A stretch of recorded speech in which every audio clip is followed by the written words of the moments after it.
ចាឥឡូវនេះយើងជួបគ្នាម្ដងទៀតហើយអញ្ចឹងថ្ងៃនេះយើងនិយាយអំពីវិធីសាស្ត្រសរសេរតែងសេចក្តីចាដែលស្ថិតនៅក្នុងមុខវិជ្ជាភាសាខ្មែរយើងហ្នឹងចាអញ្ចឹងខ្ញុំបានរៀបរាប់ឬក៏បង្ហាញអំពីអត្ថប្រយោជន៍នៃការសរសេរតែងសេចក្តីនៅក្នុងវីដេអូទី1ឥឡូវនេះយើងចូលវីដេអូទី2ឬក៏ភាគ2ចាអញ្ចឹងសំណេរតែងសេចក្តីចាក៏ដូចជាប្រធានតែងសេចក្តីរបស់យើងហ្នឹងគឺមានការបែងចែកជា3ប្រភេទធំៗចានៅក្នុងហ្នឹងគឺមានប្រធានតែងសេចក្តីបែបបញ្យលប្រធានតែងសេចក្តីបែបពិភាក្សានិងប្រធានតែងសេចក្តីបែបប្រៀបធៀបអញ្ចឹងយើងស្គាល់ហើយអំពីប្រធានតែងសេចក្តីបែបបញ្យលនោះ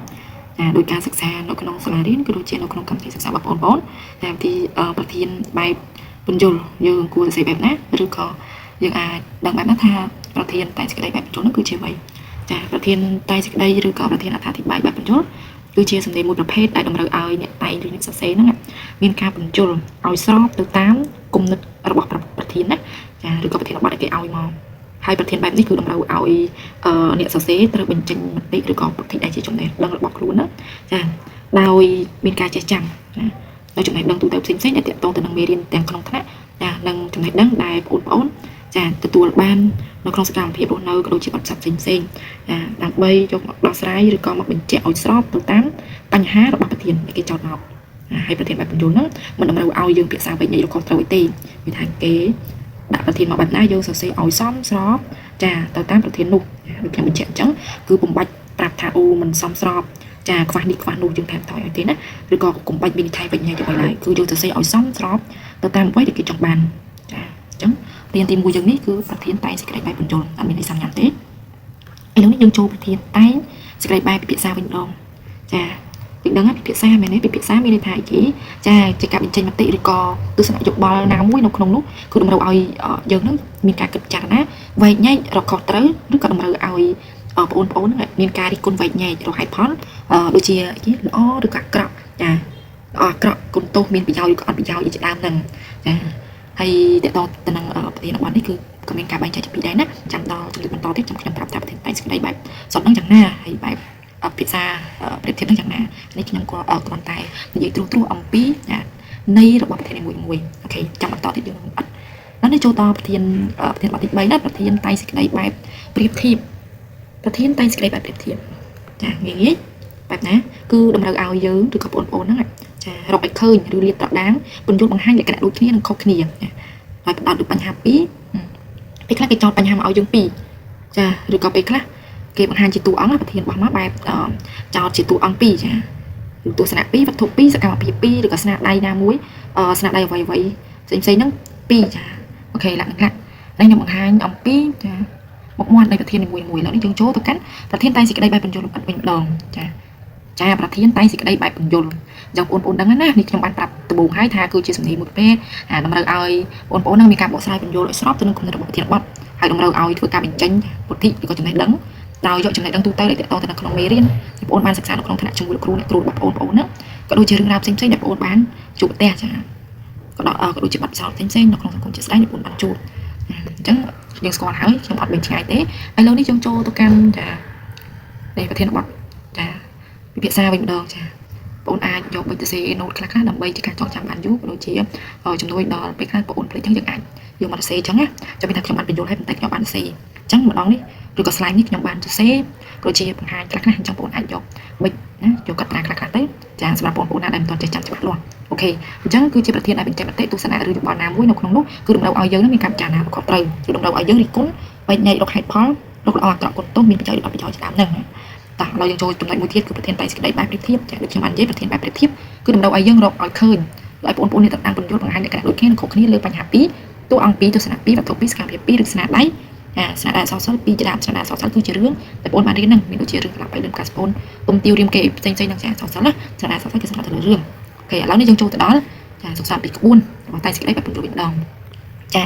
នេះគឺជាគម្រោងតែងសេចក្តីបែបបញ្យល់ដោយសារតែ slide យើងមានលក្ខណៈខ្លីអញ្ចឹងយើងខ្ញុំចាកាត់វាជាកង់អញ្ចឹងគម្រោងតែងសេចក្តីយើងមាន3ចំណុចធំៗណាចាយើងមានអីគេមានសេចក្តីផ្ដើមតួសេចក្តីនិងសេចក្តីបញ្ចប់តែក្នុងនេះខ្ញុ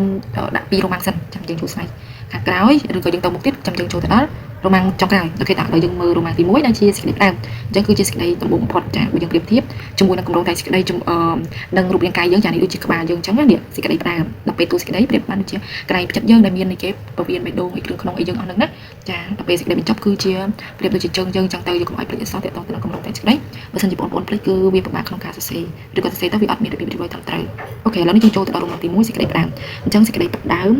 ចាយើងស្គាល់សេចក្តីផ្ដើមទាំងអស់គ្នាណាសេចក្តីផ្ដើមគឺជាគេបងប្អូនអាចសាកនឹកគិតចាសាកនឹកគិតបន្តិចមកថាសេចក្តីផ្ដើមនោះគឺជាគេចាបងប្អូនមានជួលទេអញ្ចឹងមានថាគឺជាចំណុចមួយចាដែលយើងត្រូវចាប់ផ្ដើមដំបូងគេបំផុតវាក៏មិនពិបាកពេកឬក៏មិនងាយស្រួលពេកដែរចាអញ្ចឹងកុំឲ្យខាត់ពេលយូរចាសេចក្តីផ្ដើមនោះមានថាវាគឺជាពីពេចសម្ដីដែលអ្នកសរសេរតែសេចក្តីហ្នឹងចាប់ផ្ដើមនិយាយប្រាប់អ្នកអានឬក៏អ្នកស្ដាប់ហ្នឹងចាថាខ្លួនយើងនេះចង់និយាយពីអ្វីហើយសេចក្តីផ្ដើមហ្នឹងគឺជាចំណុចដែលសំខាន់មួយយ៉ាងដែរបងប្អូនក្នុងការនាំផ្លូវឬក៏ជាពាក្យអន្តងអ្នកអានចាឲ្យពួកគាត់តាមដានឬជួយចាឲ្យដឹងថាបងចង់លើកអំពីអ្វីចាអញ្ចឹងមានថាសេចក្តីផ្ដើមហ្នឹងចាគឺសំខាន់ដែរណាមិនមែនថាសេបានបន្ទាត់ពី3 4បន្ទាត់អីហ្នឹងគាត់ថាมันសំខាន់ណាចាអញ្ចឹងតាមធម្មតាអ្នកដែលពូកែសរសេរតែសេចក្តីប្រកបចាវាថាគាត់ហ្នឹងគឺពូកែសរសេរផ្ដើមសេចក្តីនេះណាចាហើយផ្ដើមសេចក្តីហ្នឹងចាគឺមានច្រើនបែបយ៉ាងមិនថាយើងសរសេរបានតែមួយបែបទេចាយើងចង់សរសេរបែបណាក៏បានឲ្យតែពាក់ព័ន្ធជាមួយប្រធានហើយកុំឲ្យចំប្រធានចាអញ្ចឹងមានថាអាស្រ័យទៅតាមអ្នកសរសេរតែសេចក្តីដែរឬក៏ទៅតាមប្រភេទតែសេចក្តីដែរហើយគេមិនមានការសរសេរសេចក្តីផ្ដើមមួយសម្រាប់គ្រប់ប្រធានតែសេចក្តីទេណាចាអញ្ចឹងមានថាតែសេចក្តីមួយអាចសរសេរផ្សេងហើយប្រធានតែសេចក្តីមួយទៀតបងប្អូនអាចសរសេរផ្សេងចាហើយតែសេចក្តីហ្នឹងគឺតម្រូវឲ្យបងប្អូនចាមានសិទ្ធិសេរីភាពក្នុងការគ្រប់គ្រាន់ក្នុងការបញ្ចុះឬក៏ផ្ដល់ជាគំនិតក៏ដូចជាបរិយាកាសផ្សេងៗនៅក្នុងចង់សរសេរចាហើយមួយទៀតអ្នកសរសេរតែសេចក្តីគាត់អាចធ្វើតាមទំនើងចិត្តបានទេមានថាត្រង់នោះមានថាគេឲ្យយើងសរសេរអ្វីក៏បានប៉ុន្តែមិនមែនយើងចេះសរសេរអីទេណាសរសេរខុសគឺអត់ត្រូវដែរមានថាសំខាន់បងប្អូនធ្វើតែសេចក្តីត្រូវចេះសរសេរយ៉ាងណាឲ្យទាក់ទងជាមួយប្រធានដើម្បីឲ្យអ្នកអានអ្នកស្ដាប់ឬក៏អ្នកកែរបស់បងប្អូនដែលជាលោកគ្រូអ្នកគ្រូបងប្អូនហ្នឹងគឺមានការចាប់អារម្មណ៍ឲ្យពួកគាត់ចង់ដឹងចង់តាមដានទៅលើការបកស្រាយរបស់បងប្អូនខាងក្រោមទៀតបើសិនជាបងប្អូនសរសេរអត់ល្អនៅផ្នែកខាងលើទេគឺធ្វើឲ្យគាត់នឹងមានអារម្មណ៍ថាឬក៏គិតថាតែសេចក្តីរបស់បងប្អូនហ្នឹងគឺអត់ធ្វើល្អទេចាឬក៏ធ្វើឲ្យពួកគាត់នឹងពុំមានការចាប់អារម្មណ៍លើការសរសេររបស់បងប្អូនឡើយអញ្ចឹងត្រង់នេះក៏សំខាន់ចាដំបូងហ្នឹងក៏សំខាន់ហើយការសរសេរសេចក្តីផ្ដើមហ្នឹងចាត្រូវសរសេរឲ្យមានរបៀបចាឲ្យមានរបៀបរៀបរយតែធ្វើយ៉ាងណាកុំឲ្យចាប់ប្រធានណាចាសរសេរយើងមានការសរសេរយ៉ាងណាកុំឲ្យមានចាប់ប្រធានហើយការសរសេរផ្ដើមសេចក្តីបងប្អូនហ្នឹងគួរតែជៀសវាងចាជៀសវាងអីគេខ្លះចាប្រហែលបន្ទាត់ហ្នឹងមែនប៉ុន្តែបើសិនជាសរសេរខុសក៏មានបញ្ហាប៉ះពាល់ទៅដល់ចំណុចផ្សេងៗដូចជាអីគេជៀសវាងចាបងប្អូនសរសេរតែសេចក្តីហ្នឹងចេញក្រៅប្រធានអញ្ចឹងឲ្យចេញក្រៅប្រធានមិនចាមានន័យថាមិនតាក់ទងប្រធានសោះយើងsẽអត់តាក់ទងប្រធានសោះចាអូខេទោះបីគំនិតដែលបងប្អូនលើកឡើងមកខ្ពស់ក៏ប្រកបយ៉ាងណាក៏ដោយសមហេតុផលយ៉ាងណាក៏ដោយហើយចាមិនត្រូវលើកយកបញ្ហាគេពីខាងក្រៅប្រធានយកមកចោលមកទេអញ្ចឹងបើគេចង់បានអីឬក៏គេសួរអីបងប្អូនលើកមកទៅឧទាហរណ៍គេចង់ញ៉ាំបបរអញ្ចឹងបងប្អូនយកបបរមកកុំយកអីគេចាកុំយកគុយទាវសាច់គោបើថាដូចគុយទាវសាច់គោជាមួយបបរគ្រឿងចាវាមានតម្លៃខុសគ្នាអញ្ចឹងអានេះខ្ញុំឧទាហរណ៍ចាប៉ុន្តែបើសិនជាគេអត់ចង់ញ៉ាំគុយទាវសាច់គោទេបងប្អូនកុំយកមកយើងយកបបរមកចាអូខេអញ្ចឹងត្រង់ចំណុចនេះយកមានច្រើនទេតែគេចង់បានអីយើងលើកអានឹងយកមកអូខេមួយទៀតមិនគួរលើកយកខ្លឹមសារអត់ប្រយោជន៍ណាដាក់ចូលក្នុងសេចក្តីផ្ដើមទេណាមានថាយើងកុំសេពាក្យអត់ប្រយោជន៍បន្លាយច្រើនពេកណាយើងសេបែបងាយយល់មកមិនបាច់លេងពាក្យចាបាច់បូច្រើនពេកទេសរសេរបែបងាយយល់ធម្មតាពាក្យសាមញ្ញមកចាហើយបងអូនជិះវៀងនិយាយតែប្រើពាក្យបាលីសំស្ក្រឹតហ្នឹងណាចាយើងប្រើពាក្យធម្មតាហើយបងអូនកុំផ្ដើមសេចក្តីដោយផ្ដើមឬក៏បែបរឿងប្រឡំលោកអន្លូចចាធ្វើឲ្យយើងនឹងខាតពេលពួកអីពេលតិចដែរណាតែសេចក្តីយើងមិនសរសេរមកពីមកចប់4 10បន្តចប់ទេណាគឺត្រូវការសរសេរឲ្យវែងឆ្ងាយហើយមានតម្លៃអប់រំឬក៏មានអត្ថន័យត្រឹមត្រូវច្បាស់លាស់ទៀតហើយបងអូនក៏ជិះវៀងកាគេបកស្រាយក្នុងសេចក្តីផ្ដើមបងប្អូនហ្នឹងហាមដាច់ខាតគឺការបកស្រាយចំណុចសំខាន់ហ្នឹងគឺគេមានកន្លែងគេដែលត្រូវសរសេរយើងមិនចេះសរសេរអាចហាច់ពេញហ្នឹងទេហើយក៏បីលើកយកឃ្លីបប្រយោគគូប្រើក្នុងទូសេចក្តីចាមានថានិយាយអូខេគួរបីណាលើកយក clear ក្លោផ្សេងហើយសំគួរប្រើនៅក្នុងចាសេចក្តីផ្ដើមហ្នឹងខ្ញុំនិយាយទូសេចក្តីសុំទុកគឺដើម្បីជៀសវាងអីគេការស្ទូនពាក្យប្រយោជន៍មានថាយើងប្រើពាក្យចាកុំដដែលពេកចាពាក្យណាដែលយើងប្រើហើយកុំលើកមកស្ទូនទៅពេលយើងអានទៅវាដូចមានអារម្មណ៍ថាប្រឡាន់វាអត់សូវពីរូបភាសាចាឥឡូវនេះយើង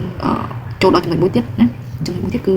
គេជៀសវាងការប្រើពាក្យវែងឬខ្លីចាក្នុងសេចក្តីផ្ដើមយើងអាចប្រើពាក្យពេចបានច្រើនប៉ុន្តែកុំឲ្យវែងពេកកុំឲ្យខ្លីពេកក្នុងការសរសេរបងប្អូនទស្សសេចក្តីហ្នឹងចាចាំមានថាយើងសរសេរតែ3បន្ទាត់4បន្ទាត់អីបានហើយអូខេអញ្ចឹងមានថាជាទូទៅសេចក្តីផ្ដើមហ្នឹងគឺជាការបង្ហាញនៅភាពពិសេសរបស់យើងដើម្បីជួយទៅកាន់ចំណុចបន្តទៀតហើយនៅក្នុងការសរសេរសេចក្តីផ្ដើមហ្នឹងក៏មានធាតុ3សំខាន់ទៀតដែរណានាំបញ្ហាចំនួនបញ្ហានិងចំនួនបញ្ហាអូខេអញ្ចឹងនេះគឺជាចំណុចកកដែលបងប្អូនត្រូវដើរតាមឬក៏សរសេរតាមអញ្ចឹងចាយើងស្លេះប៉ុណ្ណឹងសិនហើយយើងចាំវីដេអូ nơi khang một mũi thiên á vì sao tại bà sân chỉ dừng nhà tới vì mình là cái về nhận lại biết hay mũi thiên có bậc bạ rồi còn cành lô này sắc xá miên hiệp thôi thọ cả đôi chỉ video bánh phải trắng vừa ai miên việc thà stress chứ đấy là cụ cắt mà video sẵn chẳng chẳng video cắt cái khi nhom nấp bằng hai nữ trà không sao bên tầm tập tiền rồi còn đạo video về phải tôi vừa ai video giống như tụi nguồn hay giống các bạn bao trà hay những cái các bạn ok từng để chụp một cái cảm này chẳng chẳng video bên tầm tiền ok còn chắc